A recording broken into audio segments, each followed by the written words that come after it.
好，来继续来看台北地方法院审理金华城案，再起是传唤到台北市的前副市长裴金星出庭来作证。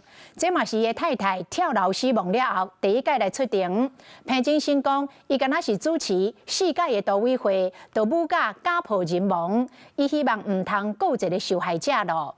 讲这个法官考虑到裴金星的情绪也未完全平复，所以决定另日再过来开庭。地无郭翠庵前台北市副市长裴金星早起伫查某囝陪同下去台北地方法院开庭，这嘛是某过身后头一摆出庭。我妇女会改变你的证词吗？受理案件关键的证人裴金星的证词引起各界关心。裴金星伫开始质问前，表示讲希望会当成功几句话，说来就讲到后庭。伊讲伊只是主持4摆都委会，却家破人亡。讲到因某是烦恼伊选择用上介悲惨的方式，希望讲唔通有下一个受害者，并且强调讲因太太只是个家庭主妇，问过4摆，只是讲病情愈来愈严重。法官认为，当初定期传达有误，不一定爱今日进行，考虑到伊的情绪无适合作证，所以讲决定延期。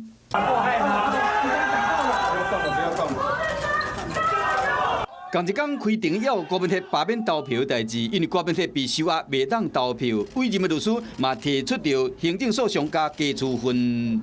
柯文哲主席作为一个中华民国的公民，依照宪法所享有的投票的公民权，到目前为止没有受到任何法院裁判的剥夺。法官会就申请加处分的部分进行调查证据的程序，国民党敢会当去投票，就看法官安怎裁定。Hello， 大家好，我是林依文。想要抢先掌握最及时的新闻资讯吗？赶快订阅、按赞、开启小铃铛，锁定华视新闻的 YouTube 频道。